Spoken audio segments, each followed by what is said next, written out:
Would you help me open this meeting with the pledge, please? I pledge allegiance to the flag of the United States of America and to the republic for which it stands, one nation, under God, indivisible, with liberty and justice for all. Thanks, everyone. You know, Wayne, I've never drank it. I tasted it once and thought it was That's what I say, I've never seen it. never smoked it. Did everything. All right, welcome. Thanks, everybody, for being here. First item of business is to approve the proposed agenda with additions and or deletions. I don't believe we have any additions or deletions this morning. Move, Mr. Chair. Thank you, Commissioner Havlick. I'll second. Thank you, Commissioner Stoy. Any discussion on the agenda? Hearing no discussion, I'll call the question. All those in favor say aye. Aye. Aye. Opposed? And motion carries. Thank you. The next item is COVID update. And good morning, Kathy.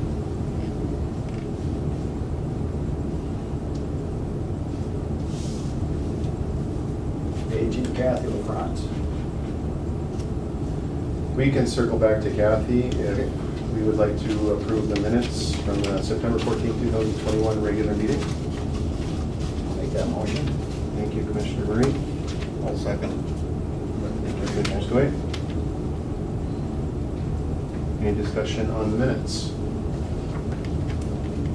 Hearing none, I'll call the question. All those in favor say aye. Aye. Aye. Aye. Opposed?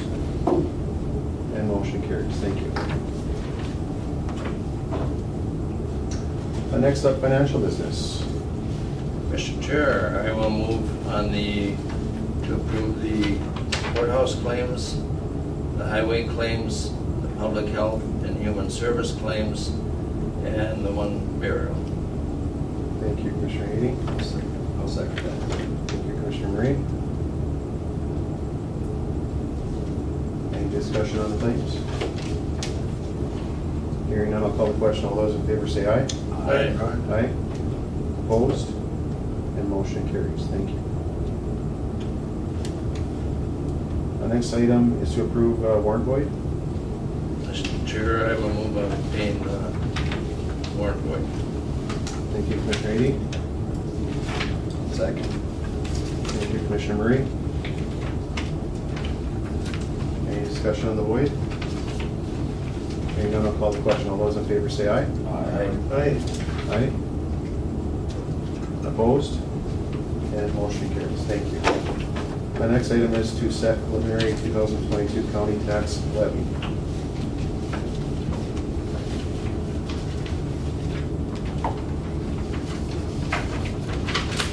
We're open for discussion. Jenny, what was the amount difference between a 4% levy and a 5% levy on the taxes on a home? What that was? Yes, the auditor treasurer provided that information on a homestead property. A 4% levy at $100,000 would increase the taxes by $11. And a 5% levy would increase the taxes to $14, so just a difference of $3 for a $100,000 home. If you double that on a $200,000 home, the difference is $7, and that's for regular homestead. And then if we start looking at different classifications, it looks to me like for commercial property, the difference in the $100,000 valuation for commercial property would be an increase of between 4 and 5% increase, a difference of $5. And then you can see on the commercial levy, there's a value based at $600,000. A 4% levy would be a $140 annual increase, and a 5% levy would be a $175 increase. So that's an increase of $35 more. And then if we look at agriculture, and based on a $100,000 value, 4% levy would increase taxes by $16 a year, and a 5% would increase them to by $20 a year. So the difference between the two is $4. And then if we look at a $500,000 ag value, we're looking at an increase of $80 at 4%, $100 at 5%, so a difference of $20.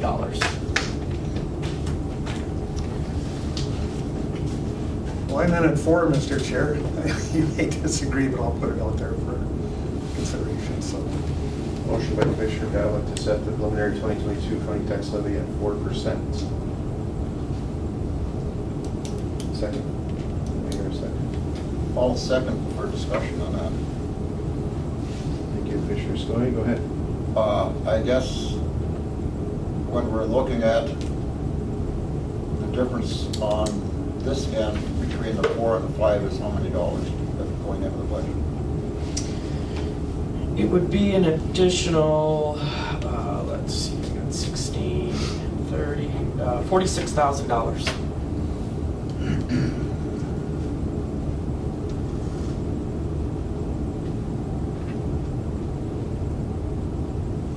So it's not that much difference.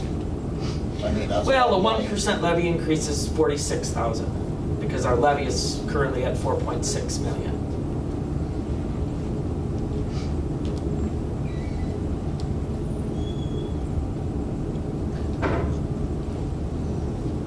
Any other discussion?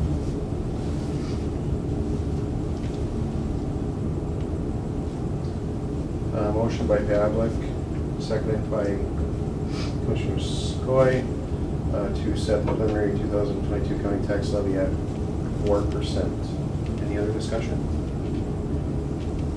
Mr. Chair? Yes. And again, this is preliminary levy, so, It is. you know, we'll have one opportunity to lower it before the end of the year. So, If I vote against, it's gonna be because I think we should start out at 5. Because I don't plan on going with 5, but the city's going with a more than double that preliminarily, and we have a budget which is over, it's just crazy the amount of money we have to cut already.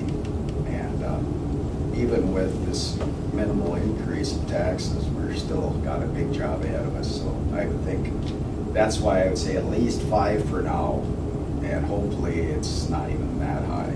But I think we're gonna run into trouble here, that's why, as it is. That's just binding our hands going in just 4, even though it's only 46,000 more. Mr. Chair, I would happen to agree with Commissioner Murray.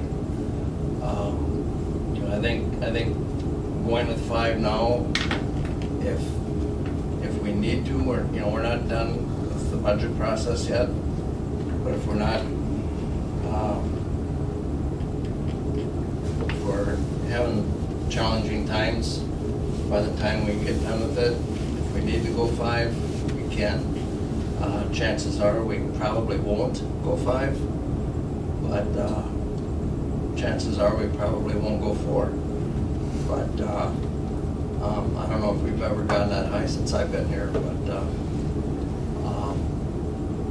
but I guess it's better to be safe than sorry.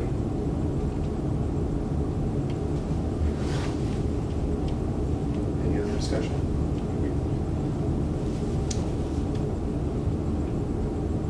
I'll call the question. All those in favor of 4% county tax levy for 2022, say aye.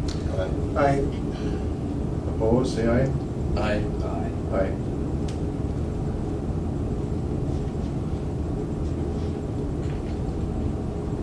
With that, Mr. Chair, I would move to go 5.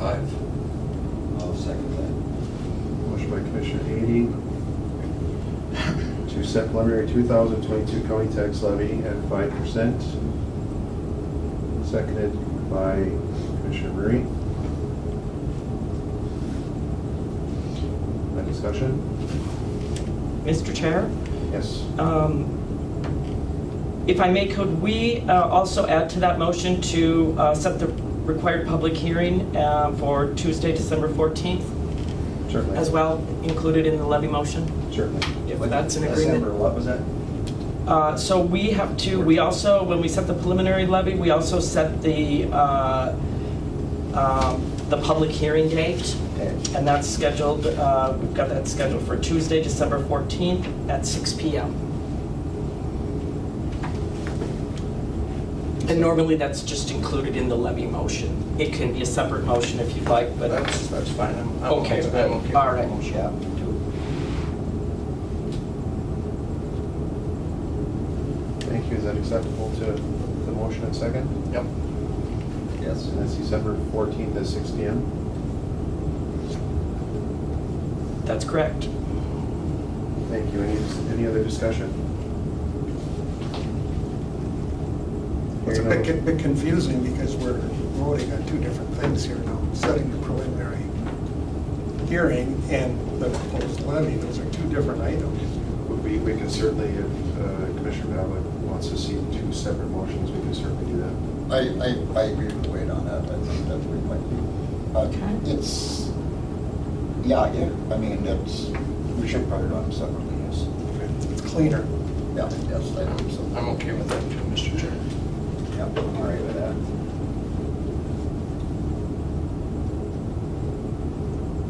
Okay, so the motions is to set the 2022 county tax levy, a motion by Commissioner Ady at a 5%, seconded by Commissioner Murray. We are removing from that motion the December 14th public hearing at 6 p.m. and we'll do a separate motion on that. Any other discussion? Hearing none, I'll call the question. All those in favor say aye. Aye. Aye. And opposed? Was that a nay for? Motion carries 3-2. Squire was a nay and Yeah. Pavlik, okay. Yeah.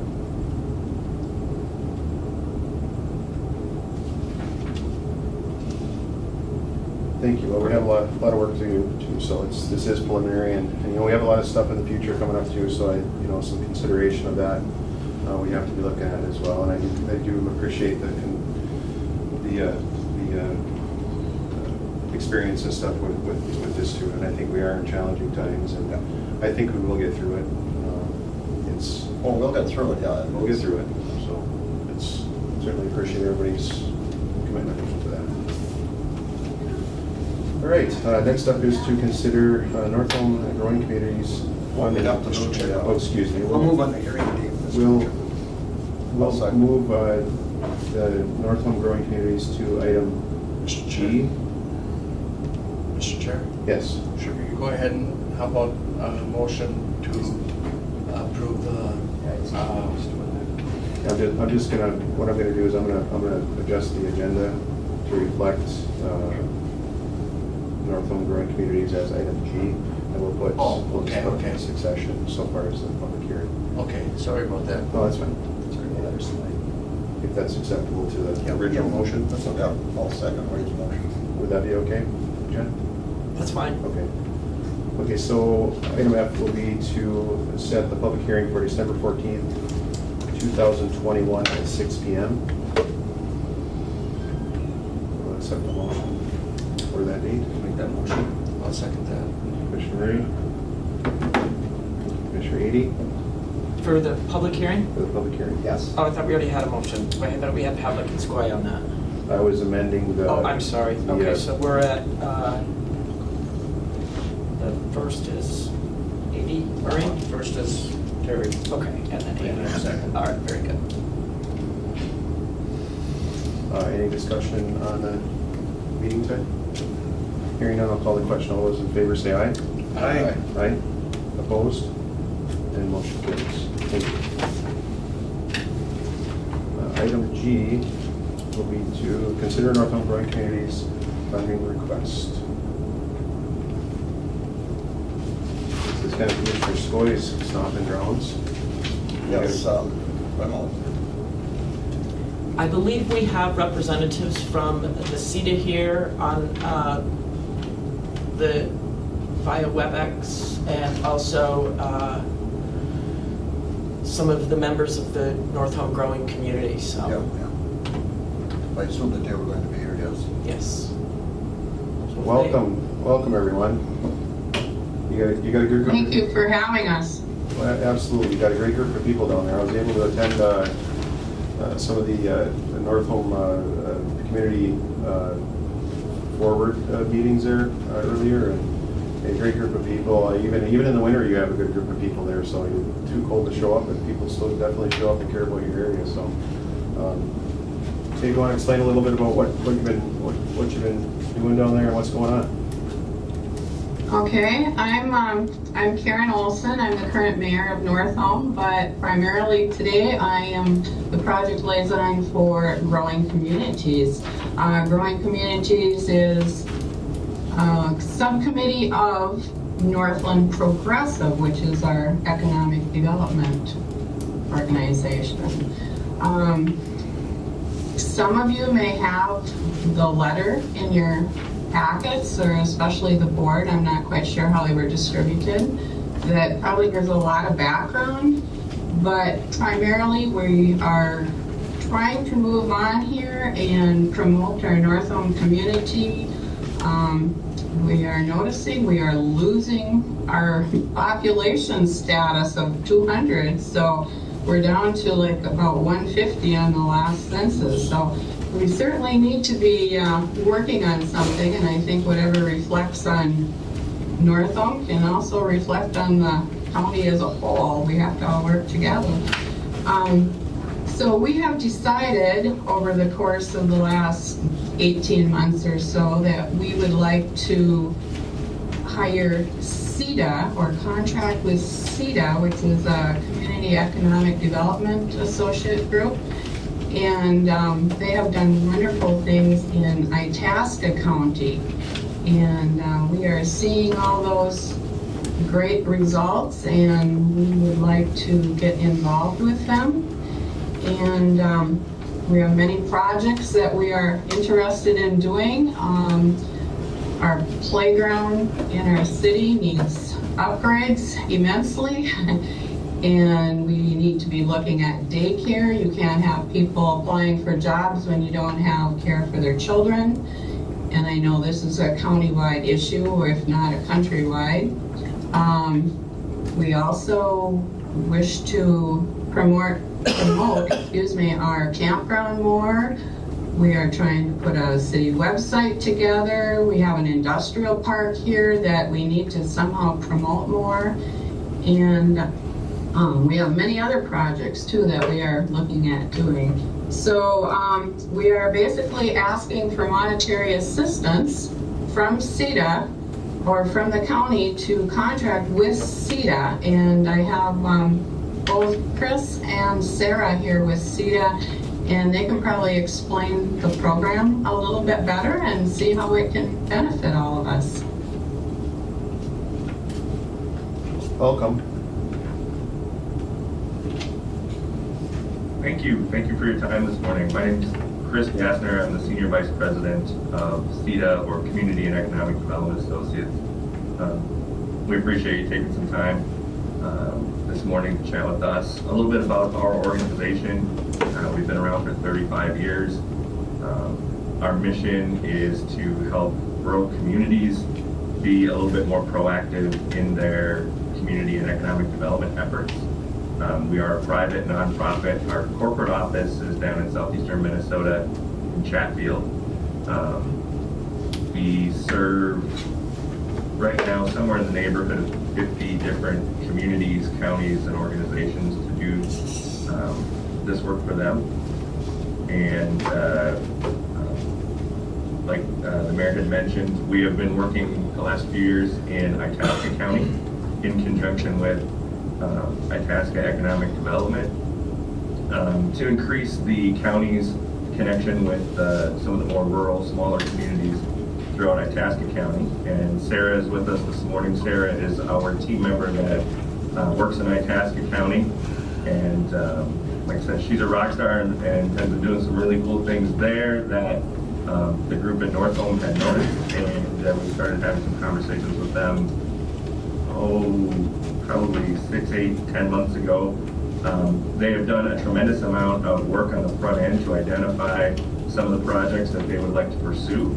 A lot of times when get started in communities, that is where a lot of the work lies, but they've already accomplished a lot of that, and now are ready to move forward with some of these projects. And I think that is what brings us here today.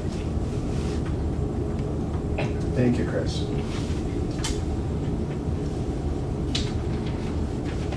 Sarah? Good morning, everyone. Good morning. My name is Sarah Carling, as Chris had mentioned, and as he had said, I've been in Itasca County supporting rural communities since 2019. My contract started with 7 communities and quickly became 10 within a month and a half of my work. I'm close to 20 communities now, and I started my relationship early on with North Holm, working on Avenue of the Pines, which is a scenic byway that we're trying to work through that connects both North Holm all the way to Deer River. And we're trying to do some unique features with that that's more mobile responsive for anyone that's in the area, whether you're a resident or a tourist. And in doing so, we've been working with each individual community to identify amenities. So that's how CETA kind of got started with North Holm. And then we have a subcontract with Itasca County because North Holm is in the Bland and Footprint communities. And so I sat down with North Holm to discuss the work that they had already started with the Bland community, or the Bland project through Minnesota U of M extension program that they were doing. And then when COVID happened, everything kind of got sidebarred, as we're all very familiar with. And so the project kind of came to a fast halt, and they had identified some broad-stroked project ideas. And so through the work that we've already been doing, we've identified close to 46 different projects for North Holm. And I just think that this is going to be a great partnership to be able to establish relationships that maybe haven't already been established for the city, as well as just making sure that there's a staff person that's on the ground that's able to continue to push these projects forward on behalf of the community. They've done a lot of great heavy lifting already with all of their brainstorming that they were doing with the U of M as well as with Bland Foundation, and I feel that they're off to a really great start. They just, as you probably are familiar, rural communities just don't have the staff or the capacity, and that's really their biggest obstacle right now, is to have somebody in their office being able to support the projects that they've identified to move them forward at their pace, while also identifying grants and reducing the cost to the taxpayers by identifying ways to offset those programs and the projects that have been identified.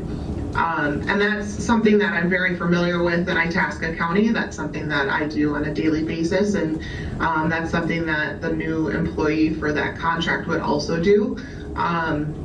So North Holm and I and Chris have had multiple conversations of they wouldn't be having a cold start. The good thing is that I'm just a couple of miles away, and the transition is going to be really easy as far as being able to hand off the work that I've already been doing with North Holm to this other employee that will help to assist. And I will always be there to catch any fallen pieces as someone is trying to transition onto the team and onto North Holm. So with that, I'm sure there's going to be additional questions for those of you that are foreign to CETA. So we'll open the floor to any questions that you might have, as well as just questions in general as to what this contract might look like for North Holm. Thank you, Sarah. Any questions? Commissioner Pavlik? Just on the side, is Dr. Struess involved from the North Holm angle at all? No, he's actually, he has been over the time. Now his mother is bedridden, and the kids are kind of taking care of her, every day. So Jerry hasn't been able to this last little bit, but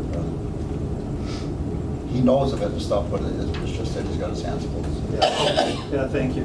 But Dr. Struess over the years has been a huge advocate for North Holm and done a lot of projects. Great to work with. Mr. Chair. Yes, Kevin. How many members do you have on the CETA board? On the CETA Board of Directors or on staff? CETA board. CETA Board of Directors, think right now we are at 13 board members. Are they, And our board of directors, are they from I was various, Go ahead. are they from various communities or? yes, various communities and various sectors of the economy. We have city administrators, we have heads of industry, we have utilities and banks represented. So we try and get a good cross-section of the stakeholders kind of throughout the economic and community development process in our rural community. Okay, thank you.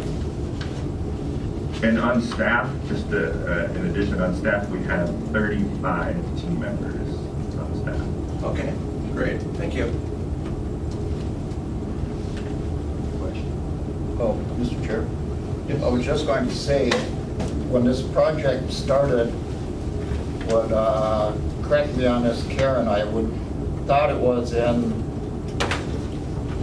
19, in the summer of 19. Was that when this whole thing started with our first meetings? When, yes, that is correct. The application was filed and we were approved, and that was in June of 2019. Okay. It was in January of 2020 that a group of 56 people came together at the North Home Senior Center to start brainstorming, and we're broke into 7 different groups, and we were going full steam ahead until, of course, a pause with COVID. So we're trying to get revamped here and moving forward, but we need that leadership that we're missing. So that's why we want to contract with CETA. And that's kind of what I wanted to point out is when that COVID hit, and as all the enthusiasm that was there and all the people that were there, you know, you could almost just hear the air, you know, sucking out of them. And I was really happy that this group got together again and formed this committee and have been working pretty much on the sidelines to get this far. So just to be able to come back out of that big blast of the shutdown, I think they did very well. I'm happy with You have great community involvement. it. Yeah, it is. It is, and it's not any more business members. There's retired people. There's, you know, a little bit of everyone on there, and so it's a well-rounded group. The 56 people that came together were certainly a cross-section of our area. We had some high school kids on there. We had retired folks, business folks, resort owners, just a total cross-section. So it was a great group that came together to brainstorm. And if you look at the sign said 200 population, and we had 56 coming to those meetings, that's a pretty good percentage of the surrounding area there. Absolutely, and you know, like I mentioned, we work in communities typically, I'm going to say 10,000 and under. The vast majority of our communities are probably 4,000 and under. And when we have a lot of conversations, first conversations with new prospective new communities about our assistance with them, it's, you know, the conversation usually starts out from a place of, we know we're too small to have nice things. We don't, you know, we don't really know what we can accomplish, and that's not where North Home is. And that's one thing that, as you mentioned, to have 56 people out of a community of around 200 that show up and say, hey, no, we want to take a proactive approach to get some of these things done. That's a really exciting prospect and a really exciting community. And they've, I think Sarah said it, you know, have done a ton of heavy lifting to get to that point to say, hey, we know some of the things that we want to do. We know there's more out there. They're not self-defeating at all. They're saying, hey, we want to figure out how to get some of this stuff done. And that's very commendable.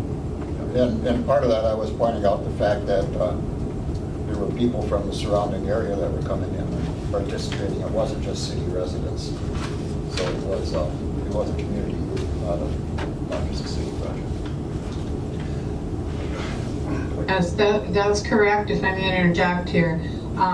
We also include in our community surrounding area, Mizpah, Gemmel, the Island Lake, Ardenhurst Township. So you're taking a big circle here, and part of that, because we are in the southern end of the county, goes into Itasca County. So we're sitting down here in the corner, and we want to move forward and make North Home known. We've got lots of great things going. Avenue of Pines, we're going to be a destination on that Avenue of Pines. So we just need help. Yes, Commissioner. Well, Jenny, maybe this is for you specifically. What is the request? Is it something we can do with other funding? I mean, I'm not sure. We had met in management committee and we talked about this request, and the management committee thought it may be a good fit for American Rescue Plan funds. The American Rescue Plan committee met on Friday and discussed this. I did send this through to our consultant that we decided to use for the American Rescue Plan, and they have a few questions and do not think that it meets the criteria for those funds. So we just got I just had a preliminary conversation yesterday afternoon. So I'm not sure where it's going to go. They're going to need some additional information for it to be eligible. It has to be related to COVID. And the consulting services are not necessarily eligible. However, they did say that maybe some of the projects costs that they come up with would be eligible for funding through American Rescue Plan, but not the consulting services. Although, like I said, it was a preliminary conversation yesterday afternoon, and I can have more conversations with the consultant and the American Rescue Plan Committee. Thank you, Commissioner. Thank you. Yes. Well, I'm just, Jenny's been keeping us up to speed on that, but we don't have a firm commitment so I think we've got to continue with it. I mean, my heart bleeds out for the southern end of the community. Just hearing that population number says everything. So we've got to work with them and try to get things going down there. And taking this more comprehensive approach with the wider area, that's the way to do it. You're on the right track. So I appreciate that. But I guess at this point, there's really not anything we can do until we get confirmation on whether we can fund this or what portions of it we can fund. I'm assuming that would be the next step.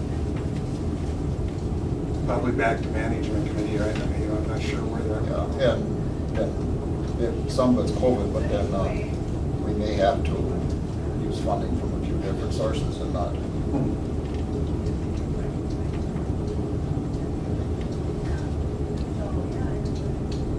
Would accept the motion to table this request on further review. Maybe to management and/or consultant, and then maybe have another conversation. Yeah, I would make a motion that we table this until we get some more on the funding, and then we'll have to figure out the funding at that point. Second, Mr. Chairman. Motion by Commissioner Skoye to table for further review, seconded by Commissioner Pavlik. Yeah, certainly hang in there. There's more discussions to come, and this is a process too, and some of the language and stuff has to be kind of followed a little bit with these funding avenues. So we'll just hang in there. Maybe we'll do another review and look into it a little bit further. So we certainly appreciate you taking the time though and joining us. And you have a great group of people down there. You'll be successful, I'm sure. So. Yeah. Well, like I said, we'll just have to figure out how we're gonna do this, because we got a group that's ready to go, and so. Yeah. I'm all in if we can do it. I think we all are. So. Absolutely. Wayne, you're kind of the liaison. Well, we got Karen there too. She's been good. Okay. All right. It's what she learned in school. Any other thoughts or discussion? Hearing none, I'll call the question. All those in favor of tabling until further notice, say aye. Aye. Aye. Aye. Opposed? And motion carries. Thank you. We appreciate your time this morning. Thank you. Thank you. Thank you. Thank you very much on behalf of Northam and the surrounding community. We'll continue working on this end for you, so All right, perfect. Thank you so much. thank you, everybody. Thanks.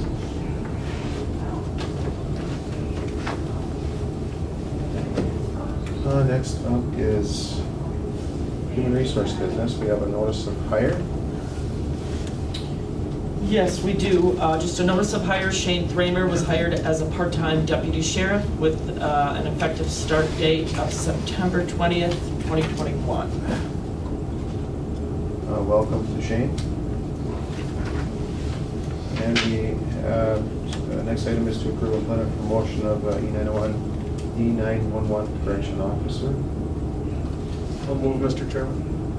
Thank you, Commissioner Pavlik. I'll second. Thank you, Commissioner Murray. We're promoting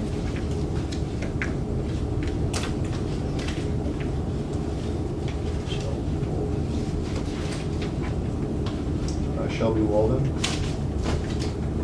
from a part-time to a full-time.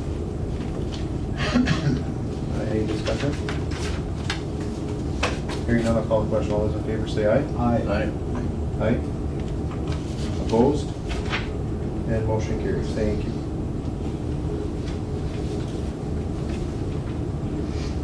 Next item is to approve signatures of board chair and administration director to the 2020 audit representation letter. I'll move to put the chairman on the hot seat on this one. Thank you, Commissioner Babbitt. I'll second that, Mr. Chair. Thanks a lot, Kevin. Commissioner Ady, excuse me. And there was some minor stuff, and it was mostly corrected, it looks like, Jen, for some of the items that were on the list. Yes, we did have 4 findings that were removed from the final audit. I believe this letter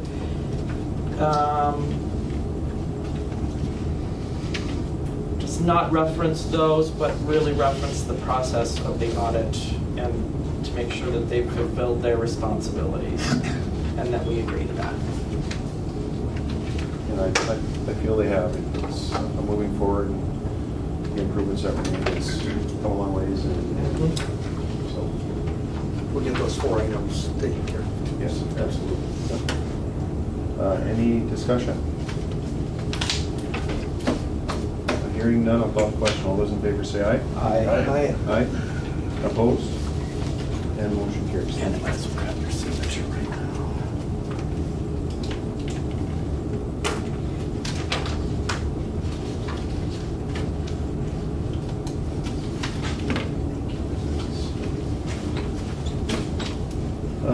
Next up on the agenda is Public Health and Human Services, and item 1.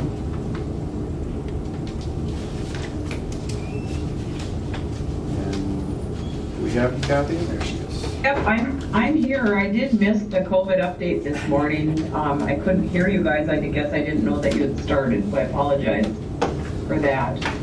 Maybe if you wanna, we figured we just maybe take care of it now if you would. Okay, I can just, what I'll do is I'll just shorten up what I was going to say and talk about the boosters a little bit, because that seems to be what most people are interested in. They're still, both of our clinics are still having vaccination clinics. In fact, Rainy Lake Medical Center has one going today for the Pfizer vaccine for anybody 12 and older. So if anybody's interested in that, they have taken appointments for that, but oftentimes they have people that do not make their appointment, and so they have vaccines left over, and they will post on social media if they are looking to fill those spots. So if there's anybody that's really interested, they could watch that. But Pfizer is the only one that has the booster approved for use, and anyone age 65 And older, those living in long-term care facilities or with other underlying medical conditions, and anybody who is in an occupation with increased potential exposure such as frontline staff or teachers or anybody like that qualifies for a booster. Moderna does not have a booster yet approved. That is in the process. There is also some data that shows that Moderna's antibodies may last a bit longer than Pfizer does, so they're looking at all of that too. Does anybody have any questions about that? We will, Public Health and Human Services, when Moderna's booster does get approved and it starts to be available, we will have some clinics and provide those booster shots for people. But as of right now, we just have to wait for the approval. Does anybody have any questions about that? Yes. Kathy, this is Kevin. Yep. Is there anything a person can do to streamline the testing process?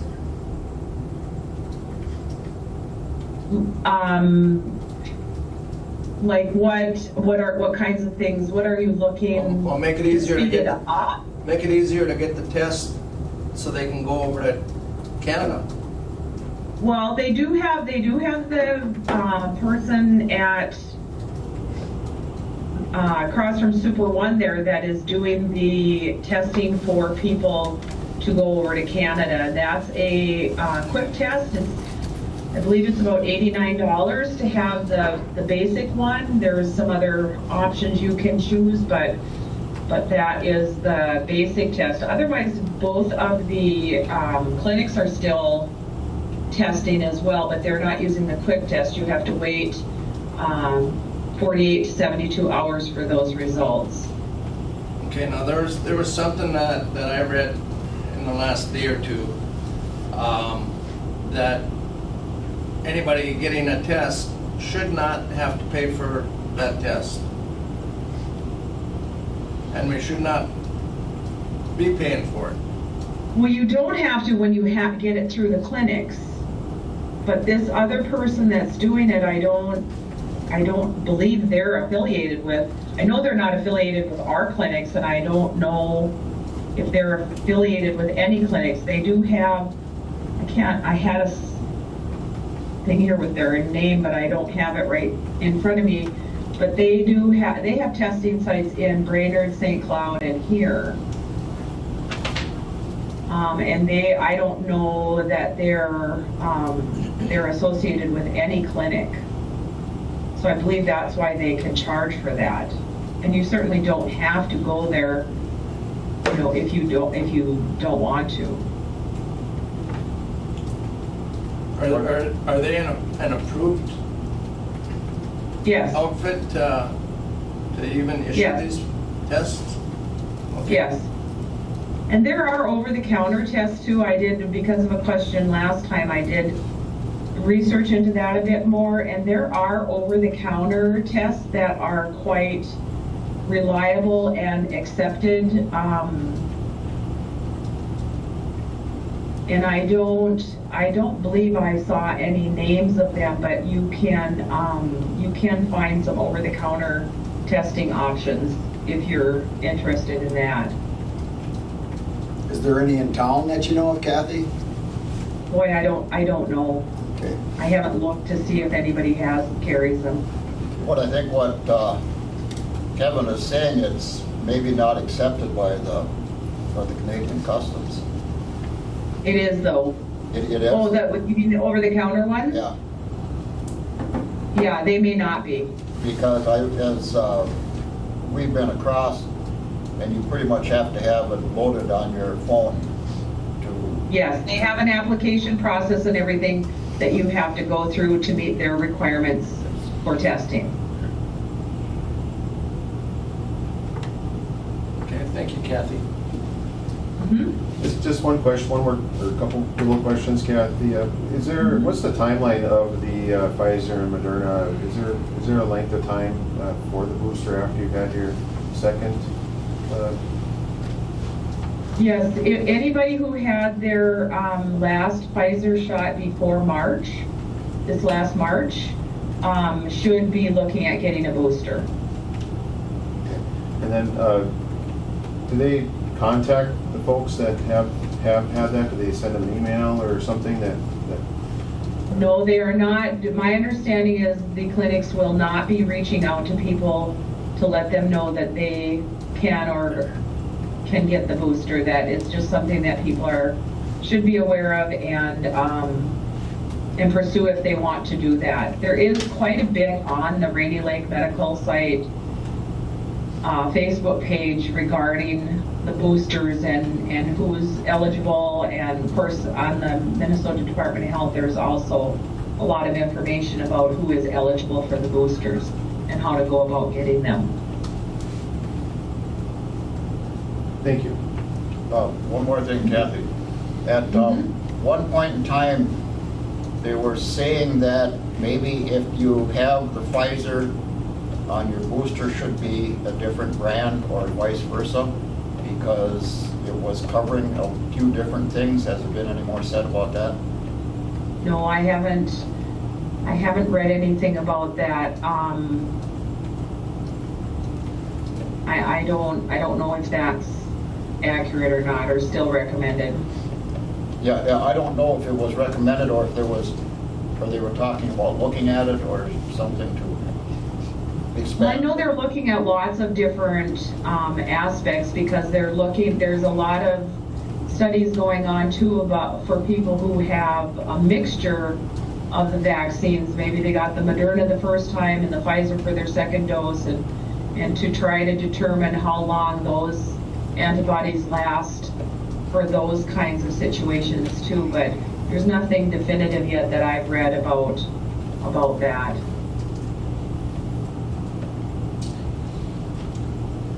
Any other questions on Commissioner Bell? Well, Kathy, first we got people to take the first shot, and then we got them into the second shot. Now they need a booster. When does this end? Or does it? Oh, I may not ever actually end. But the booster is up to you whether you want to get it or not. It's recommended, but it's not, I don't ever see that ever being mandated. Like maybe the initial vaccines will be. They're not in Minnesota, but they are other places. Okay, thank you. Thanks, Commissioner Murray. Kathy, this is Terry. What's there's all this discussion that the shots may not be good for you for some reason or another and so forth. What's your opinion on the safety of a COVID shot versus a flu shot? What's the difference that people would even think that the COVID shot is going to hurt you where they would get a flu shot without thinking twice? Do you have any information on that? Well, I just think that people, and since this all began, people have felt that the COVID vaccine was developed too quickly, and that there wasn't enough study and there wasn't enough research done on what might be the long-term effects. But the scientists have used all of the knowledge for all of the vaccine developments in developing this vaccine, so they have a lot of knowledge already. And I don't think that, it's my personal opinion, it's a lot like everything else. You may, maybe 30, 40, 50 years from now, they'll decide that the vaccine did something or caused some effect, but that's pretty much with anything. I think the research is very sound, and there's many, many years of research that went in prior to the development of this vaccine, and I trust science. I trust that they know what they're doing, and it's important to follow their recommendations. Okay, thanks. Anything else so far as the update? Well, thank you, Kathy, for that. Okay. So back to the agenda, the first item under Public Health and Human Services business is to approve the transportation of children and youth in foster care placement with South Koochiching Rainy River ISD 363 purchase of service agreement. This is an agreement that we have with each of the school districts, and this is the last one now to receive the signatures regarding who is responsible for transportation of children that are placed out of the school district in order to get them to school in their home district. We have, as I said, we have this agreement with each of the school districts, and it needs to be reviewed and renewed periodically, so that's all that this is a renewal. Thank you. I'll move on that, Mr. Chair. I'll second. Thank you, Commissioner Ady. Thank you, Commissioner Ray. Any discussion? We're from the government and here to help you. It's your favorite city. Any other discussion? Hearing none, I'll call the question. All those in favor say aye. Aye. Aye. Opposed? And motion carries. Thank you.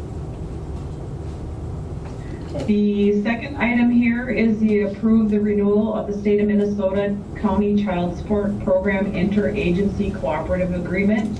That is also just a renewal. It is not, nothing has changed in that, and that is our agreement with the state on how and how to provide child support services and who is responsible for each aspect of that. I'll move, Mr. Chairman. Thank you, Commissioner Pavlik. I'll second. Thank you, Commissioner Murray. And that's an intra-agency agreement? Yes. Cooperative agreement. Accepted. I have a first and second. Any discussion? Not hearing none, I'll call the question. All those in favor say aye. Aye. Aye. Opposed? And motion carries. Thank you. And then we have approved payment of a burial is the last thing on our That's already been part. Yep, yeah, I thought we got That that. was done, okay, I didn't hear that. Thank you, then, that's everything I have. Thank you, Kelly. Thank you. Thanks, Kathy.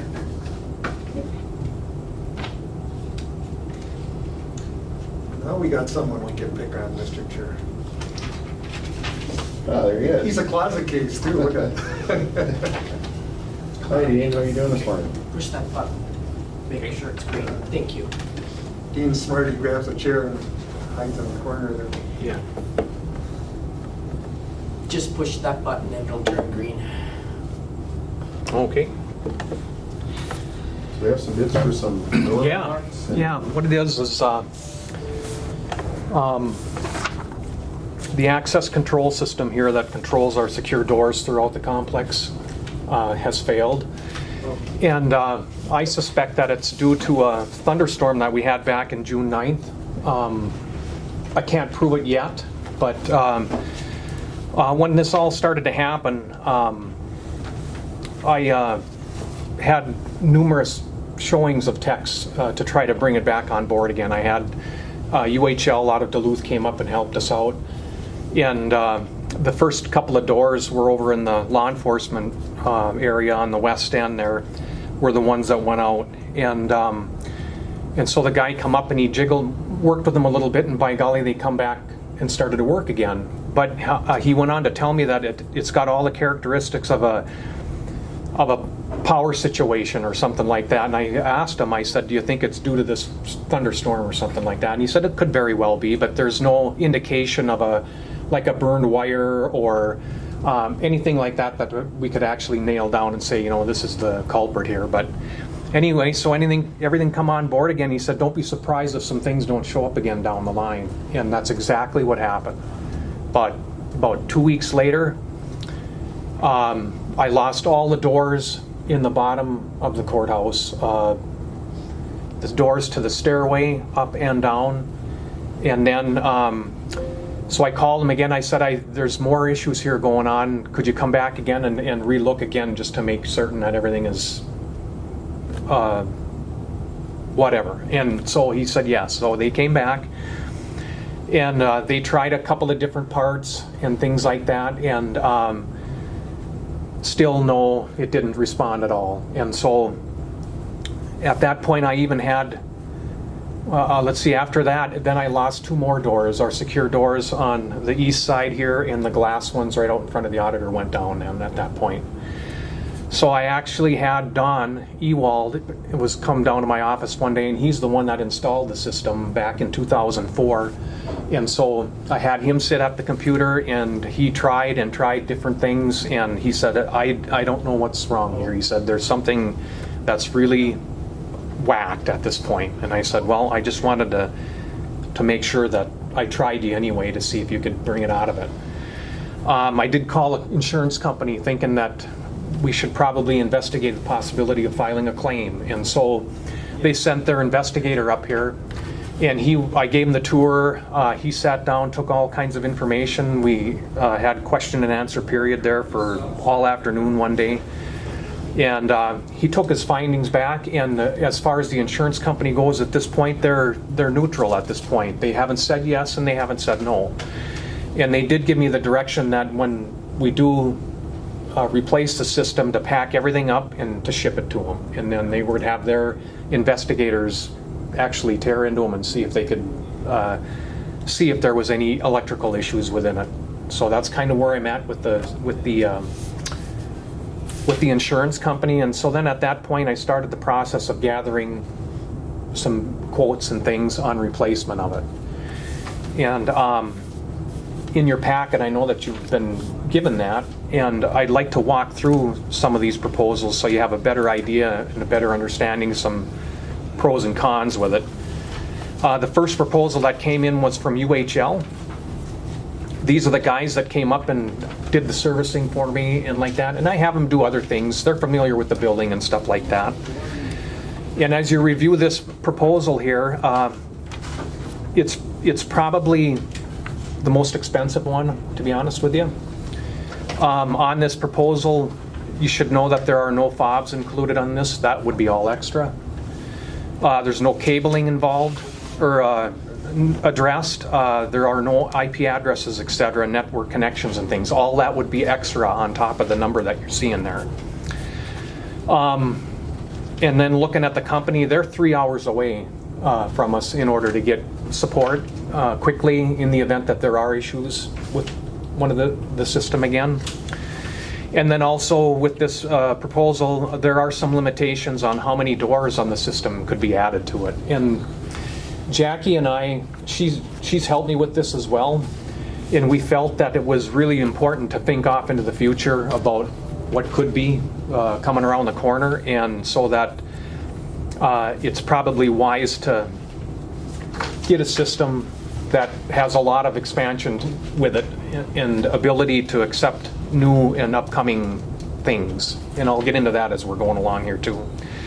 The second quote came in from DSC. They're familiar with our building as well. They do a lot of stuff for the Sheriff's Department and all that. Their quote, from what I can tell, they missed one door on the quote, for one thing. They didn't get our west entrance on the Forest Land building included on this proposal. And then I don't see any emergency power supplies. In the event that there's a power outage in the building, there's battery backups that keep our doors secure. And they failed to address that on this proposal here, that from what I could tell. And then the last proposal that I got a total of 3 of them. This one coming from American Eagle Security. They're located in Grand Rapids. And I found them due to the fact that I was walking around town and I happened to see some of their security tags on some doors. So I got on, made some phone calls, had some lengthy discussion with Kendall there, and he gave us actually 3 proposals within his proposal. And on his first proposal, it would basically be simply what we have right now. If we were to do the very first proposal that he gave, that system would not communicate to outside internal net. It would only communicate outside of the internal it would not communicate outside of the internal network. In other words, it would be just right here. We couldn't make it work from out of the building area or whatever like that. It only works for right in here. And if we wanted to add some features to it sometime down the line, you couldn't do that. And so there would be no advancement or push to the future with a system such as that one there. His second one is a little bit better. He starts to bring in some more, a different controller called the key scan access control system. This would be more expandable, have the ability to put all sorts of doors on if we want, or add features to it, things like that. This particular system, he went on to say that was, he did larger school districts, mining operation, L&M radiator out of the area are some of the examples that he gave that he had done that system with. The third one is the same as the second option, except it's got a higher level of security than our current cards have. Also, the one with this one that I wrote down is it has the ability to accept Bluetooth credentials should we ever want to adventure into that. In other words, you could load up your smartphone with the access code to be able to get in there if you didn't have your fobs and things, or badges or whatever. So that's just an option. Most proposals all used, we're looking to do new or reuse the electric locking hardware that are on the doors, so there wouldn't be any reconstruction of anything like that.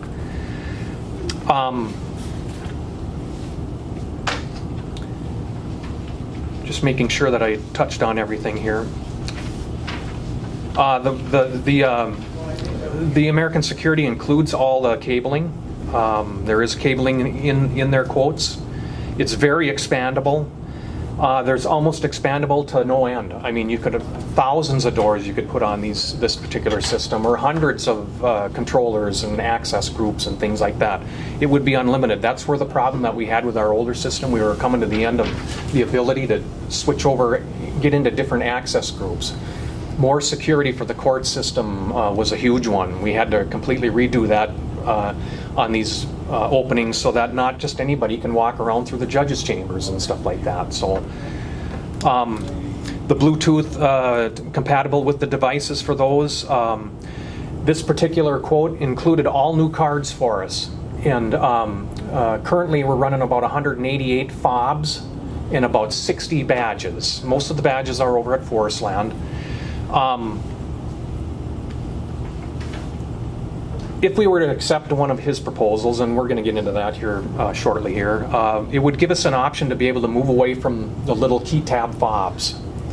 I've had numerous fobs show up on my desk because of other people in the area that are running the same system have the same stuff. And so I look in to get the number off of it. It's not in my computer. It come from either the school district or a business out of town or something like that. I destroy the thing, get it out of my system stuff, and then so one thing to maybe consider is to move away from the little key tab fobs. I'll go to badges then that you can clip on, display. I know the court system would be happy if we did that, because they're not aware of who's working in the buildings, who's visitors or not, and then if we had our badges on display, they could identify that with people that are moving around as far as who are county employees here and who has access to certain areas. So it'd be helpful in that respect. But he would provide all the cards and help us get them going with that. One thing, he's 2 hours away. He's an hour shorter to get to us is in the event of we need some support. And so I thought that was a plus for that.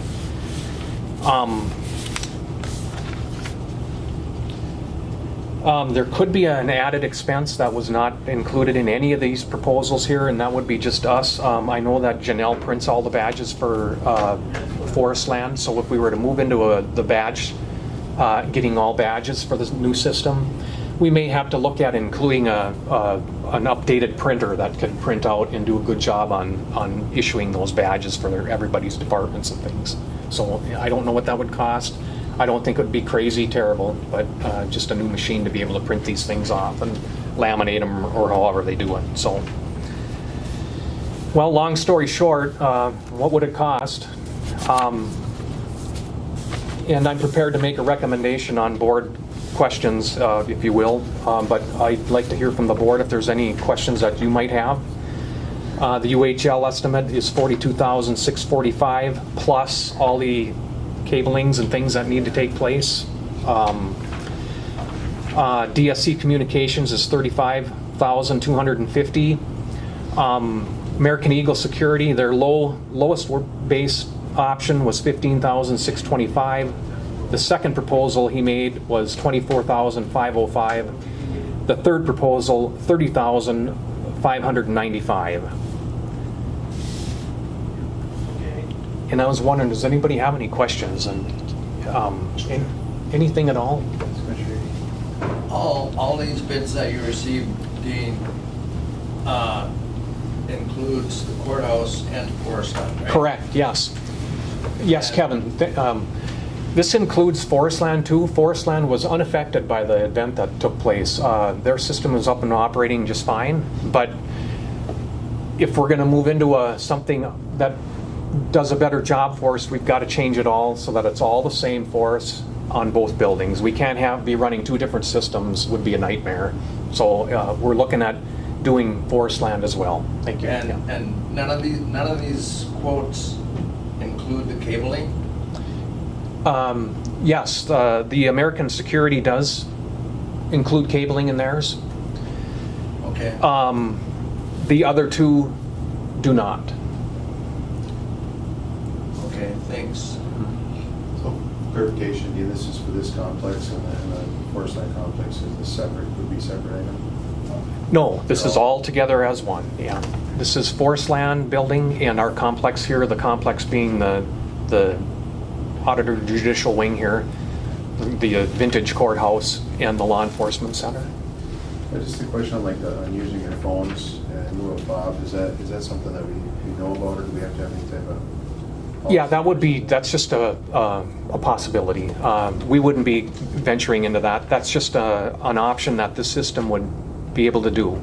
In the event that we wanted to pursue that, I'm sure there'd be added expense to all that kind of thing, tacking on that Bluetoothing thing. I don't know that we would even need it, to be honest with you, but at that point, there could be some security issues as far as people with phones that have access remotely and stuff like that. So I don't know that we would even want to go there. That would be up for discussion, but That was someone pointed that. And what's the timelines on some of this installation if this were to move forward? Yeah, American Security said they could be up and running, not up and running, but they would be to be able to do it the end of October-ish to get equipment on. And everybody else was kind of in the same area. There was some downtime with UHL, a month lead time at least, so they're all kind of right in there to be able to get equipment. It's getting a little easier all the time, so. American Eagle, you said is based out of Grand Rapids? Grand Rapids, correct.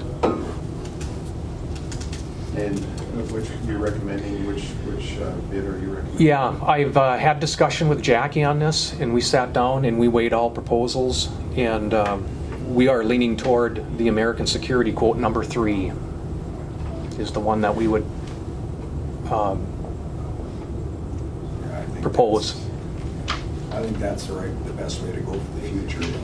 Yeah, there's a lot of future upside to it, and with what's going on, additions possibly. looking on down the line, this system would be able to swallow that right up, and it would be good. So. Chair will take a motion for American Eagle Security bid 3 for $30,595. I'll make that motion. Commissioner Ray? I'll second that, Mr. Chair. Thank you, Commissioner Eden. Any discussion? Commissioner Hassel? So in that particular quote then, that's everything, there is no... 300, you're correct, 300 badges up and running. So it's a firm price, that's what I'm getting at. Yeah. There again, though, Dean, it doesn't include cabling, right? Yeah. That does include cabling, correct? It does include. Correct, yes. Okay. Yeah. So that makes sense. And then, let's see, what was I going to say? Yeah, all the cards, 300 300 cards as well. And on the other quote, if you looked at that, there was cards there for, I think they were like almost $4 a piece. So, and that was an added cost onto the UHL one, so. I have a question. The cards are for employees, I think? Yeah, anybody that needs access to our doors is going to be issued a. What about the public? No, this is for secure doors, Yep. such as the ones over at. Not for the public doors. Yeah, correct. Yeah, these are only for our employees that can get to the building after hours, Okay. or over at Forest Land where the secure entrances need to be at accounting and that kind of thing, and anything that. Yeah. People own this place, and we got to make sure they have convenient access. Yeah, That's good. during daytime hours, correct. They can come and go as they wish. Yeah. Mr. Chair, I just have one comment. Yes. I would like to thank Dean for getting 3 bids on this. You know, the requirement is usually we'd like to have 2 bids. Sometimes we even have difficulty getting 2 bids, but this is a really good example of him saving the taxpayers money by going even with a 3rd bid. And so we'll just be mindful of that when other requests come with extra bids, because that's the reason why we're requiring it for situations exactly like this. And so thank you, Dean, for going and finding another vendor. And I know it's challenging to find vendors at this time, but it just, if he would have found that 3rd vendor, it would have been a considerably cost the taxpayers considerably more funding. So I get some pushback at times from department directors asking for 2 bids or more. And it is, something that we like to have. And so this is, thank you very much for doing that. It can be difficult to get 3, very difficult. So, but Sounds like a great deal. So, we have a first and a second. Is there any other discussion? Hearing none, I'll call the question. All those in favor say aye. Aye. Aye. Opposed? And motion carries. thank you. Thank you, Dean. Yeah, thank you. Yes, thank you. I sure did. Way to quit picking on me now. I just want to pick on you there. You're easy pickings. Next item is Koochiching Technology Initiative, Broadband Last Mile Grant Program. I believe we have KTI Chair Jim Yant and Jackie Nagle, Koochiching IT Director. To explain this a little bit more, to my understanding, it did go through ARP committee. They did request more information, and I think maybe that may be partially my fault with the item today here, maybe being a little bit more specific, so far as the urgency of the funding for the immediate program that's going on right now. So anybody wants to explain the timelines and the reasoning and stuff, and I think, for further discussion, the longer range plan might be something that might need some further discussion and more information brought to said committees, and then we would have to, but maybe for now, could we maybe discuss the last mile grant program and then the funding request for that?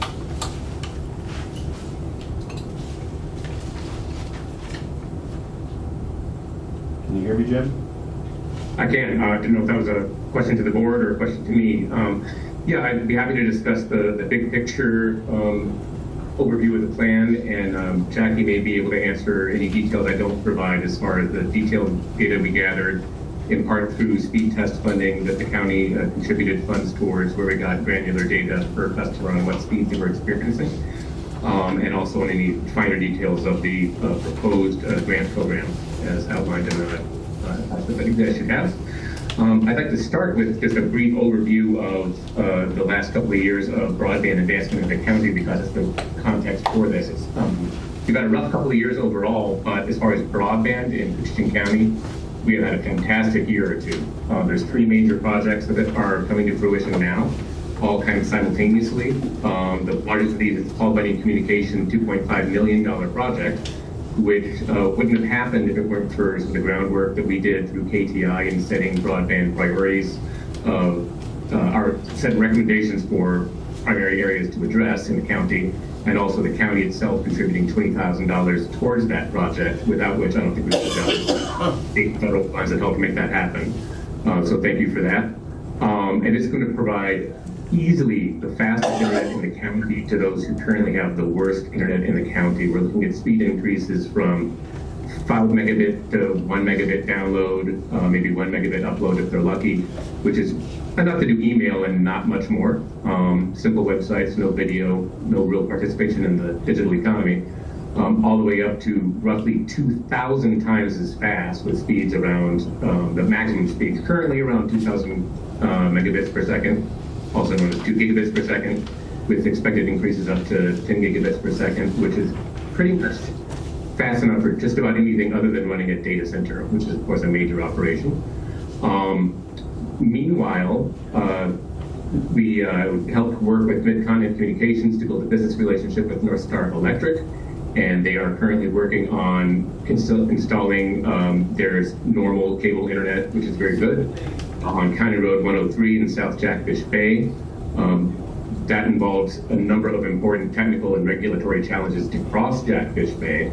But now that that has been accomplished, and assuming that North Star is happy with their business relationship with Midco, there's nothing really prohibiting them from spreading east all the way to Dove Island to provide excellent speeds, which won't be as fast as Paul Bunyan at this time, but will be dramatically faster than what most of the residents in that area have. It's what most people think of as broadband speeds these days. And Midco is actively working on upgrading their infrastructure and their equipment in our area to provide gigabit speeds sometime in the coming years. No timeline on that for sure, but it feels to me like, 1 to 3 years they may be providing gigabit, as they tried to promise 5 or 10 years ago here, but we're able to fulfill it at that time. And then finally, the third major huge broadband news is Starlink, the satellite internet company, is coming out of their beta testing phase and putting their internet service in general release starting in October. Satellite internet used to be the absolute worst you could get and very expensive. It is now comparable in price and performance to what you currently get in Koochiching County for cable internet speeds. It's very good, low latency, excellent, more than enough for most people's needs on the internet. And it's available everywhere from just short of the Arctic Circle to the Antarctic Circle. And basically, with those three major developments, we now have and available next month for every resident in the county with really good internet speeds, as long as they can afford it, which is what brings us to the request for board action. We are looking at two major costs that people are facing. For Starlink, it's excellent in many ways, but the downside is there's an upfront cost to the customer of spending roughly $600 for equipment, including shipping to their home. And it is considered do-it-yourself equipment, but not everyone is comfortable doing it themselves, particularly with our elder population and climbing up on roofs or tall poles, etc. Professional installation can cost, typically for most people, it's going to be, I'm guessing, between $600 and $1,000, which is prohibitive for many of our residents. That's on top of the $600 for the equipment that they need to purchase. And for Paul Bunyan, for the vast majority of their customers, there is no charge to connect. However, with those with driveways longer than a quarter mile, Paul Bunyan asks for the property owner to contribute a significant portion of the extra installation costs for those projects. And that can be daunting as well. It's probably more than the cost to connect to Starlink, including professional installation for those longer driveways. There are two reasons for urgency in taking action. One is that Paul Bunyan is planning on heading out their work orders for their subcontractors and their own team to install the last mile connections to the individual property owners. Planning on having those out the first week of October. And anyone who's not signed up for the service at that time is not likely to be included. They need to keep their teams efficient. Connecting those people later than that, who haven't signed up by the first week of October, they're likely to face significantly higher costs. We don't know how much. I'm guesstimating twice as much, but who knows, due to the expense of sending out the contractors and installers back out into the field to those locations for a single individual connection at those times. But more importantly than that, perhaps, depending on whether you're looking at cost or delays, Paul Bunyan has only received about 20% of the fiber optic cable that they ordered long ago for their current projects. They've allocated enough to do everything in Koochiching County for that, is my understanding. But any new fiber orders, their sources are not expected to be able to deliver that fiber until 2023. So you're looking at roughly a 2-year delay. So those are the two main reasons for urgency.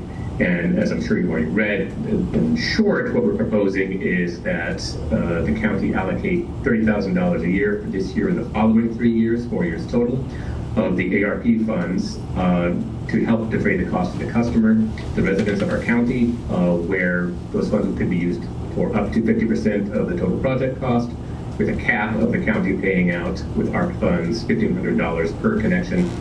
KEDA has already agreed to be the fiscal agent, and the Technical Review Committee has been briefed. I understand they have more questions, which you can see what those are. We can address those at this meeting. And of course, the county would have final say to reject or deny or cut back any or all of those applications. That's it for my presentation. So if you have any further questions, you can address those, and Jackie or I or Paul Devin may be able to answer. Any questions for Jim or Jackie? Well, Mr. Chair, I mean, I think we need to proceed here because that's where the information is going. If we're going to be relevant.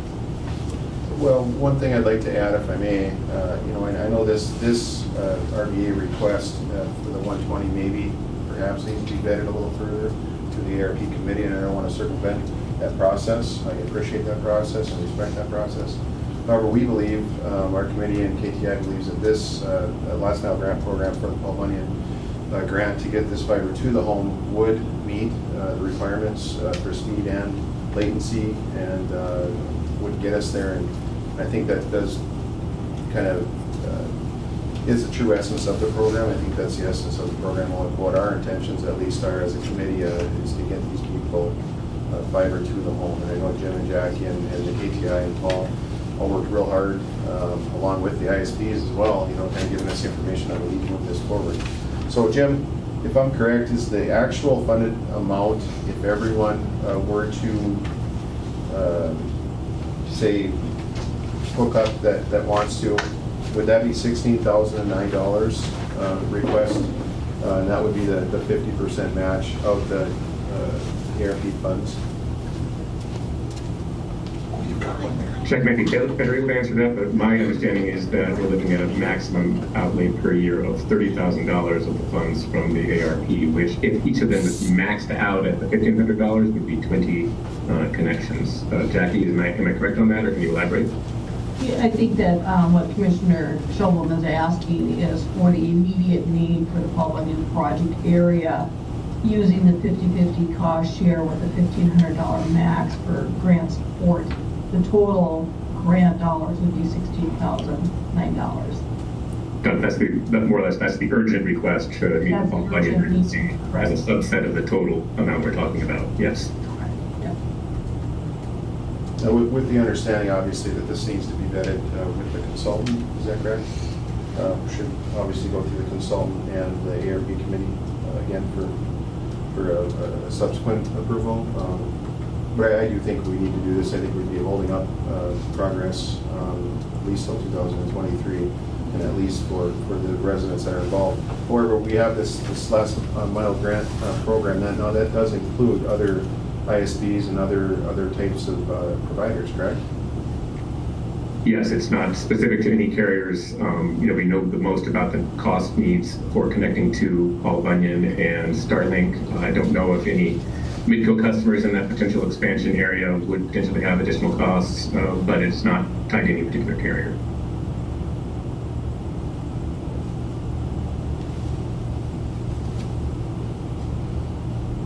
Well, the immediate cost is $16,009. Chair would accept motion to fund program pending approval of consultant review and ARP review, ARP committee review. They move with those. Thank you, Commissioner Pavlik. All second, Judge. Thank you, Commissioner Stoy. Any discussion or questions for I would just add this, Mr. Chair, I mean, I hear it all the time, especially up the lake, but across the county also, more and more people are working from home. You need that internet. I mean, it's just where we're at. So I view this as an opportunity to do something that's good. I appreciate all the work you've done, Jackie and Jen there. So. Yeah, they were at the beginning, and Yeah. so we certainly appreciate all the efforts they've been putting forward. Been at it a long time. So any other comments or concern? Hearing none, I'll call the question. All those in favor say aye. Aye. Aye. Opposed? And motion carries. Thank you. Thank you, Jen. Thank you, Jackie.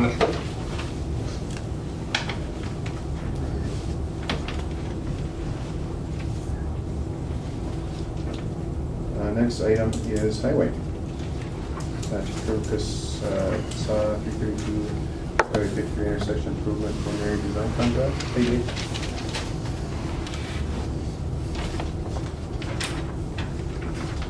Good morning. Hi. Morning. Well, I'm here today to get approval to start the preliminary design on SP 036-932-001, and that's the CASAD 332 and the Highway 53 roundabout. In February of 2020, the county was awarded up to $1.8 million for this CASAD 332 Highway 53 intersection improvement for fiscal year 2024. In June 2021, the county completed an intersection control evaluation that identified the roundabout as the preferred solution. In August of this year, the county held a public meeting on the roundabout, and the next step is, and at that public meeting, we heard some concerns with the roundabout, but more we heard that those of us that were there heard that, it was generally accepted. Attaches a quote from KLJ for the design services for that roundabout. KLJ is the company, the design firm that completed the ice study for the county. And in that process, we selected KLJ based on their experience and knowledge over several other consulting firms.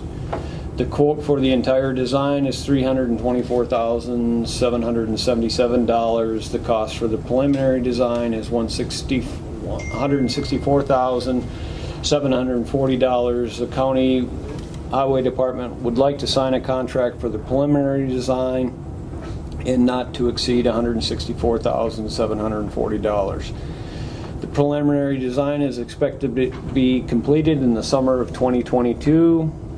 The follow-up final design could then be completed in the summer of 2023 with construction starting 2024. So I'd like to get your approval to start that process and sign a contract with them. All move on that. Thank you, Commissioner Skoye. Second. Thank you, Commissioner Murray. Discussion? Commissioner Fallon? One of the things, have we been talking to the property owners who are going to be displaced? Yeah, we haven't talked to any of the property owners yet. The amount of right-of-way we need to get for this project will be very small because, that whole intersection with that goose leg, and they're sort of moving the roundabout a little bit to the north so it fits in that. The concern I think that we'll have with the property owners will be their approaches, specifically the bar on the one end, because now he's going to have to sort of sit out there and right at the entrance to the roundabout and cross. But really, the impacts to the right-of-way are very small, but we haven't, and nor have we heard any negative comments from the public meeting about right-of-way and stuff like that. And, until we get the layout of the construction limits and the right-of-way we need in the design, it's pretty tough to go talk to people. That was the case with the Van Linn overpass. And right now, we've got the Van Linen overpass on the south side of the road. We've got it all staked out on where the easements would be and stuff. And now people can see it. They're saying, oh, and it does impact a large swath of their land. The other thing we heard when we met with the utilities, because we got a lot of utilities we got to relocate, you can imagine we build this 30, 40-foot overpass, and the power lines, where they're going to go, and we heard the same story on cabling, and utility companies basically said, you should have told us a year ago. Wow, didn't know. But it was a good meeting. We had a meeting out there with the utilities the other day, but they're going to be pushed to get the cable they need. And it sounds like they're going to go all underground, which we benefit the property on. Hopefully they don't hit anything. Van Lin just means we're going to see more of Commissioner Eby. He'll be able to get to a meeting. Yeah. I'm just concerned what his next excuse is going to be. Just wait, I'll come up with something. Any other questions for Dave? We have a first and a second. If there's no other question or no other comments, I'll call the question. All those in favor, say aye. Aye. Aye. Opposed? And motion carries. Thank you. Thank you. Appreciate it. Thanks, sir. You're up. Here's easy pickup. Easy. So, Wilkins the only? yeah, so the first item on my list of items for the board today is we went out for bids on an MSW trailer purchase. The trailers are a critical part of our hauling our waste to keep the Marquette landfill in Koochiching County. We currently have 6 walking floor MSW trailers on the road. We have a life expectancy on the trailers of about 12 years, and therefore we plan to purchase a new trailer every 2 years, and this year happens to be 2 years from the last time we bought a trailer. The last new trailer, it cost us $85,838. We included MSW trailer replacement in our 2021 budget. I had figured about $90,000 based on our previous bid. So obviously we advertised for bids and we received one bid, and it was from Wilkins at $113,784.90. It's a considerable increase. Yeah, it's a lot of money.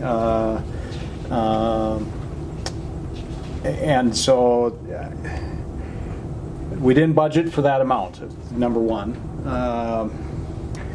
I guess, I was expecting today to come in and say, I think that we should go ahead and purchase a new trailer, but I got one bid, and I got, I think it'd be all right to just say, well, I think we need to try to look at other ways that we can get the price down. And I don't know what all of that is, but there's some other avenues we can take. Typically, we bid on steel trailers, and there are alternative types of trailers, but it's not the type that we've got, that we have at the transfer station.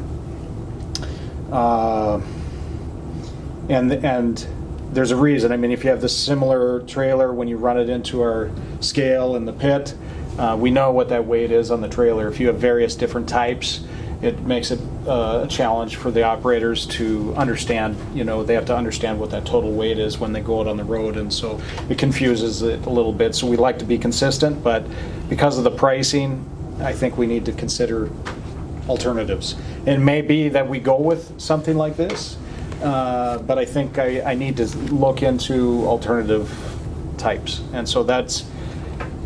I think we need to, hold off until I get more information. I guess that's where I'm at. Or if I could, Mr. Chair. Yeah, I'm just thinking out of the box here, but I mean, everything's gone up. We know that. Mm-hmm. maybe by stretching it from 2 years to 3 years, we can make this work. Is that feasible? So right now, I'm rotating those 6 trailers, on a life expectancy of 12 years. Our trailers, when we replace them, they're in really tough shape. And so they need to be replaced. We have reconditioned, rebuilt trailers.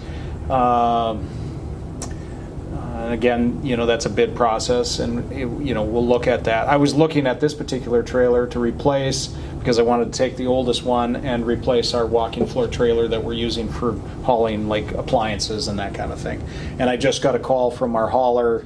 Actually, it was on the bill. He had the walking floor no longer works on the recycling trailer, and it's getting old and needs to be moved out of our fleet of trailers. So that was my intention. Buy a new trailer, take our oldest MSW trailer, transfer it over to the recycling side of things, and we'll get some more life out of it that way, plus have a better trailer on the recycling side. The walking floor is critical. Yeah, you start hand moving these heavy items. Well, on the garbage, it's obviously has to happen.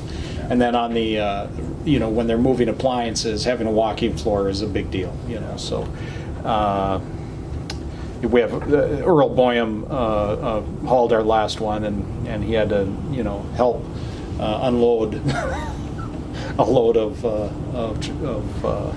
appliances because our trailer was not working. So that was my intent. I was thinking maybe in the next 2-year cycle that we'd consider refurbishing or rebuilding one of our oldest trailers, but not until I got a new replacement to transfer the oldest one to recycling. But I think what I need to do is just see if there's what those alternative trailers, like an aluminum trailer. I'm not sure about life expectancy. My understanding is they get pitted and corroded from all the salt, and they're not. My understanding also is they're not easily rebuilt either. So you can take a steel trailer and rebuild it. I'm not sure about the process on the aluminum trailers and how that affects things, if you can rebuild it and what those costs are and whether or not it's worth it. A lot of information there that I'm not clear on. So, but didn't expect this amount. Expected it to be closer to what we budgeted, and I guess that's the way it goes. And it's unfortunate we don't have another bid. And like Jenny always talks to me about, we need to get more than one bid. We try, and we did. I mean, we tried to. We put it out for bids, and we talked to a lot of different companies, but only one submitted. So it's tough. The environment we're in. Yeah, and they can't, and that's the other thing. They won't have this if we accepted this bid. They wouldn't have it built until middle of next year. So I mean, we're talking a long time for that process. So if we don't, even if we accepted a bid, I would need to adjust our budget to transfer that the $90,000 that was allocated for 2021 to 2022. So that's another issue in the whole process of trying to get things built. Timelines, which also we know as you wait, costs go up, right? So that's another question. Maybe we'll rebid and find out this was the lowest price. I don't know. Good point, too. Well, maybe that's something that you look into a little bit, just kind of see where things are at, and if it's an extreme deal everywhere, then this isn't the end of the world type of thing either. Sure. Yeah. Maybe I could maybe we don't. Maybe we just table accepting the bid at this point and see if we can gather more information, and maybe we revisit it. After we get more information. I'm willing to do that, Mr. Chair. Move the table, which might was more. Yeah, because then we can shake it out a little bit and see what's going on. I'll second, Mr. Chair. Motion by Commissioner Pavitt to table for more information. Second by Commissioner Ady. For the replacement of the MSW trailer. Any other comments or questions for that? I thank Matt. I mean, he works hard to try to get us these. It's difficult right now. We're in a different environment, that's for sure. Any other comments? Hearing none, I'll call the question. All those in favor say aye. Aye. Aye. Opposed? And motion carries. Thank you. Thank you. The next item is consider replacement of the fire alarm system at the transfer station. The existing fire alarm system and basic sprinkler system hasn't been functioning since our fire in 2017.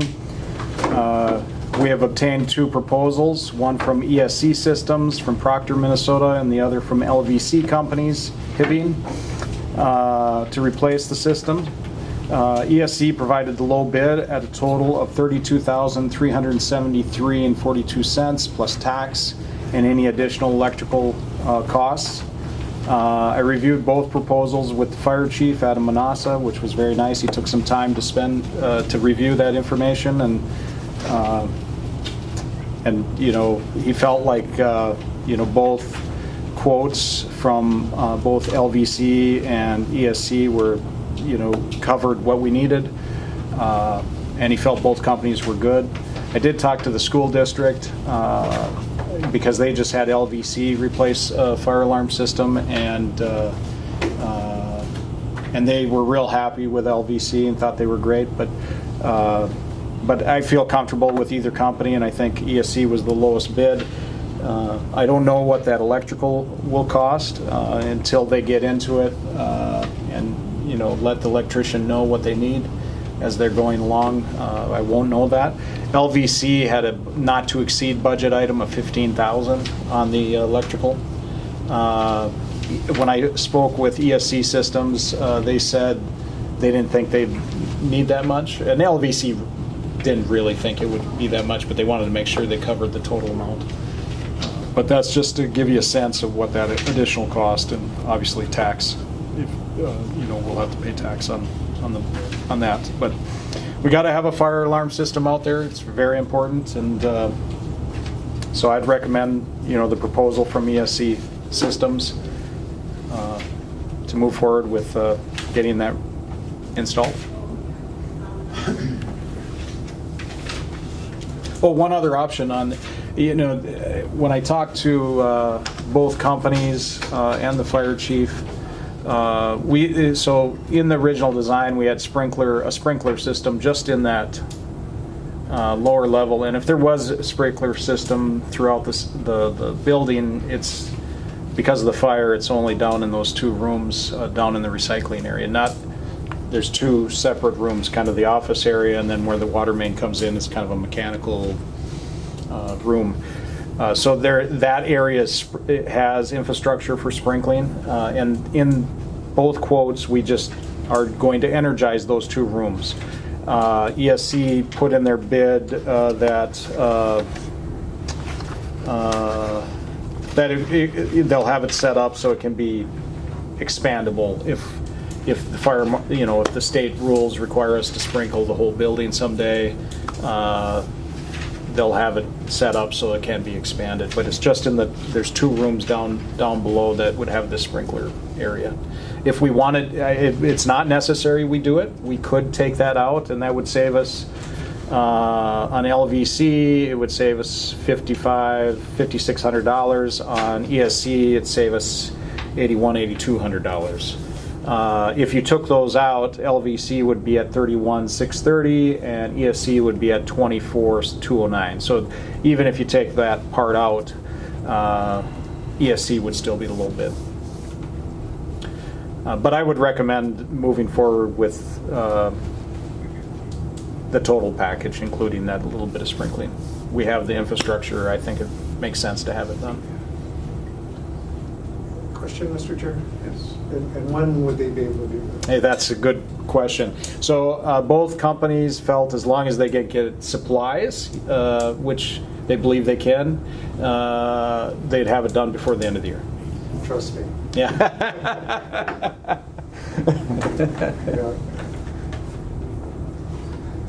Chair will accept a motion to accept the bid from ESC Systems to the amount of $32,373.42. Correct that? Yeah, that's the amount, and then there'd be plus tax, and any electrical costs would be extra. So.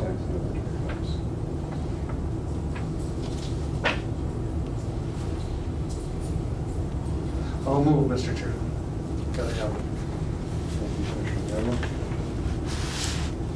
I'll second. Commissioner Ray. Any other discussion? Is this fully funded in the budget? Yeah, so we have, in this line item, you know, I have 180,000 in this line item, and I haven't used a lot of that amount. So there is money there, but in that breakdown, my budgeted amount was less than that 32. Does it have the trailer in it too? No, the trailer's in a different item. Yeah, but so to answer your question, yes, there's funds in there, but it was more than I expected. But your budget will still be under. That's correct. Okay. Yeah. Any other comments? Hearing none, I'll call the question. All those in favor say aye. Aye. Aye. Opposed? And motion carried. Thank you.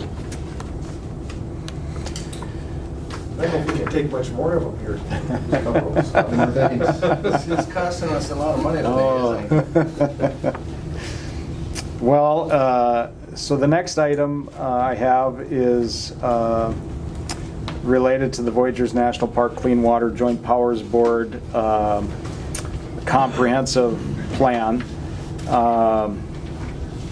The Joint Powers Board has engaged SEH to complete and update the comprehensive plan, which will include areas in both Koochiching County and St. Louis County. I've attached the section from Koochiching County for your review and approval. The original comprehensive plan completed in 2007 did not include the areas in Koochiching County and was getting quite dated. The Voyageurs National Park Clean Water Joint Powers Board has obtained millions of dollars of funding for various wastewater projects in Koochiching County and St. Louis County throughout the shared watershed that includes Voyageurs National Park. To more effectively continue the work, an update of the comprehensive plan is needed. We have had a very good working relationship with this board, which has resulted in support of our projects from state and federal legislators and agencies. And so what I'm looking for is approval of the comprehensive, the Koochiching County's comprehensive portion of the plan.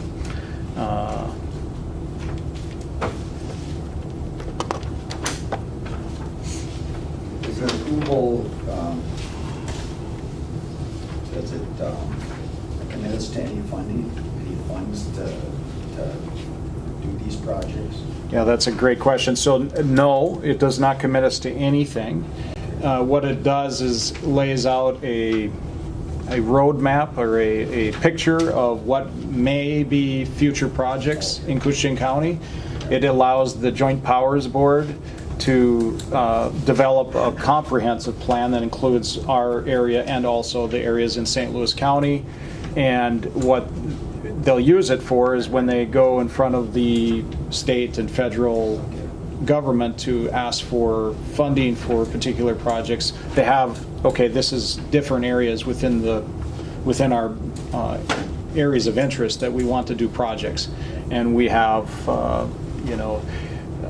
the engineers do a high-level estimate of what those costs might look like as far as trying to obtain funding. So they'll say, okay, it's going to cost these millions of dollars to do these projects, and we're looking for funding to help us with the costs so that people, so it can be affordable for people. Obviously, you don't want to do any projects unless the people can afford to do it, right? And so that's the key, obtaining funding to help us do projects so that it can be affordable for people. I'll make a motion to accept it. Commissioner Ray. Second. Thank you, Commissioner Goble.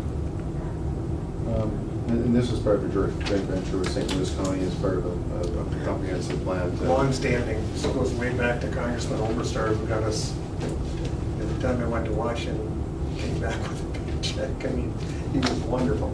We don't have him anymore, but we've still had, because of the, I think, the national park issue, we've been very successful in getting federal funding for these water use. And it's been a great partnership with St. Louis County. Yeah, just to give you some we've done the Jackfish Bay Sewer Project, we did the Island View Sewer Project. In the comprehensive plan, we've identified different areas. Some of the areas were areas that we were unable to do as part of the last project, Island View Sewer Project. Obviously there's islands out there that we have concerns. Everybody has concerns. I get calls all the time about people saying, geez, what am I going to do with my sewer as far as out on the island.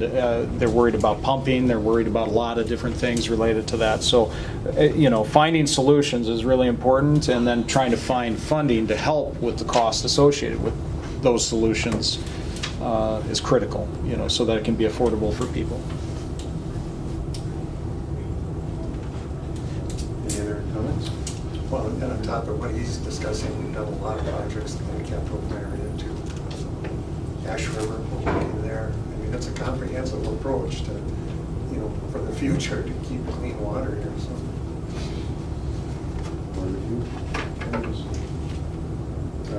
Hearing no other comments, I will call the question. All those in favor say aye. Aye. Aye. Opposed? And motion carries. Thank you. Thank you. And then the last item that I have is our SCORE grant agreement with the MPCA. The county has received funding from the state for many years in accordance with the county waste reduction and recycling funding statute. We have depended on this funding to help offset the cost of running our recycling programs throughout the county. The fiscal year 2021 disbursement was $69,692. The fiscal year 2022 disbursement will be $72,440 with the first half payment this fall. The MPCA requires the county to have an executed grant agreement in place before the funding can be dispersed. Additional requirements to receive the funding are we must match the grant with at least 25% local funds, which we do. We greatly exceed that. Spend the grant funds on waste reduction and recycling, submit annual reports, and have in place a solid waste management plan. And so we're working on a Northeast regional solid waste plan right now. In fact, yesterday I was at a meeting related to that. So we're working on that. We'll have that. We currently have one, but expires, I believe, in 2023. Once we approve and execute a grant agreement, we will meet all the requirements needed to receive the funding, and I would recommend approving execution of this grant agreement. And it's just light reading. Always. Could you give us a summary way then? Bottom line is the state provides this funding through their solid waste, they collect solid waste taxes from all of us, from all the counties. What was that, Wayne? No, I was just waiting here. We collect solid waste. They collect solid waste tax, and then they disperse it in a few different ways. But one is sending us money for recycling programs, and the goal is to get to 35% recycling. I believe in our last report, and I included it in here, I think we were at 29% or thereabouts. We had a dip here in the last year. It was up a little bit higher. But I do see more people recycling, so hopefully we can continue that. Part of that dip also was, Orsi went, when the board plant went down there, a ton of recycling used to be collected there, and it was convenient for people, and so we got credit for that. So over the, since that plant shut down, our recycling rates have gone down a little bit too. So hopefully we can get some other businesses that utilize, those products. Absolutely, they sure took a lot of garbage over there. Oh, it'd be nice if someone would take it over. I mean, there it sits.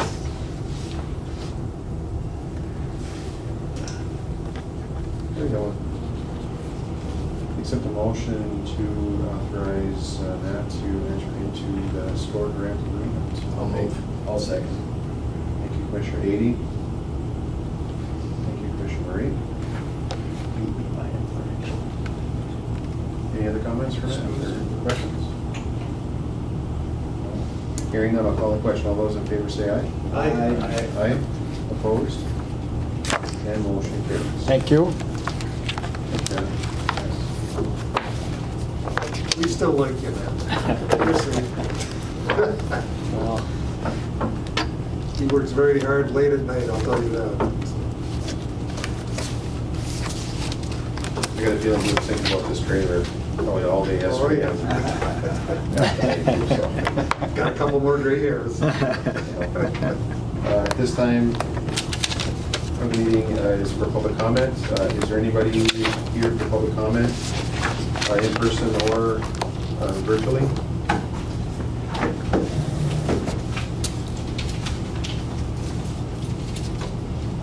Hearing no public comment, I will ask for a motion to adjourn. I'll make that motion. I'll second. Thank you, Commissioner Murray. Thank you, Commissioner Skoye. All those in favor of adjourn, say aye. Aye. Aye. Opposed? And motion carries. Thank you.